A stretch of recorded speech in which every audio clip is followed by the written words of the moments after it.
Véritable monument de l'e-sport en France, la Gamer Assembly, bien qu'uniquement virtuelle cette année, a réuni lors du week-end de Pâques plus de 8000 compétiteurs sur des jeux comme Fortnite, League of Legends, Rocket League et bien d'autres. Les spectateurs ont répondu présents en masse avec plus de 350 000 visiteurs uniques sur le live de l'événement diffusé sur la plateforme Twitch. Un événement particulier organisé pour l'association Futurolan, habituée à accueillir des foules de passionnés au parc des expositions de Poitiers, qui a dû s'adapter à la crise sanitaire actuelle.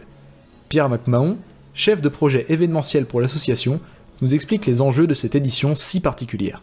Concrètement, pour nous, c'était impératif de créer quelque chose quand même pour cette année. L'an dernier, on a dû annuler l'événement physique. On a dû effectivement bricoler une édition online pour pouvoir maintenir les joueurs et rester connectés avec eux.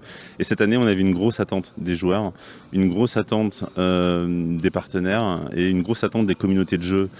Concrètement, on ne pouvait pas juste rien faire. On est parti sur du Trackmania, du Fortnite, du League of Legends, du Rocket League également. Donc c'est souvent quand même les jeux qui sont très présents sur nos Gamers Assembly traditionnels.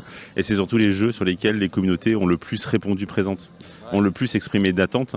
Et ça, c'est quelque chose qui est très marqué, en tout cas au sein de notre association, c'est d'être à l'écoute des joueurs. C'est-à-dire quand une communauté veut faire une compétition, en fait, on va essayer de tout faire pour l'ouvrir. Voilà. Et c'est comme ça que ces jeux ont été choisis, c'est parce qu'on sentait que les communautés nous poussaient à lancer des compétitions sur ces jeux-là. Les tournois, par essence, e-sportifs peuvent se faire sur Internet. Donc c'est sur ce format que nous sommes partis. En fait, nous avons créé un plateau sur le parc des expositions, puisque pour nous, c'était impératif d'être au parc des expositions quand même, puisqu'en fait, là, il n'y a pas les joueurs, ils nous manquent, ils ne sont pas là. Mais pour autant, nous, on est ici, on est en train de créer justement un événement online rediffusé sur Twitch. L'idée pour nous étant de créer un contenu à la fois e-sportif et à la fois de type animation, comme on sait le faire sur les Gamers Assembly, avec des incarnations des différents éléments que nous avons sur les GA, avec des animations grand public, des animations fun, conviviales et familiales. Et c'est pour ça qu'on va avoir des animations également autour de Mario Kart Home Circuit, des animations autour d'Among Us et bien d'autres. Un événement très différent d'une Gamer Assembly classique. Avec le couvre-feu et les compétences requises pour créer un événement 100% à distance, l'association a dû faire appel à des professionnels et, malheureusement, mettre de côté l'aide précieuse de beaucoup de bénévoles, comme nous le précise Vincent Collat, président de Futurolan.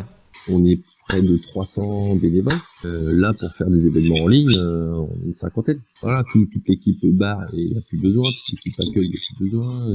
Il y a une épidémie, on s'adapte, il y a des mesures sanitaires, on les respecte. Quel avenir pour ces éditions online ? Pourrait-elle devenir récurrente ? Pas selon le président de l'association. Bon, c'est vraiment pas l'esprit de l'association qui, elle, est de rassembler sur un lieu physique et de gérer les tournois sur un lieu physique pour justement... moi, c'est ce que je dis depuis 20 ans que je fais ça. C'est de dire, voilà, les joueurs de jeux en réseau, c'est pas que des gens derrière leur écran dans une chambre, ils ont besoin de se rassembler, ils ont besoin de se regrouper, ils ont besoin de se voir, ils ont besoin de se regrouper. Et là, justement, on est à l'inverse. Déterminée à revenir sur une formule classique dès la fin de la pandémie, l'association a décidé de ne prévoir que des événements à distance pour l'année 2021 afin de ne pas subir de changements d'organisation radicaux dus aux directives gouvernementales.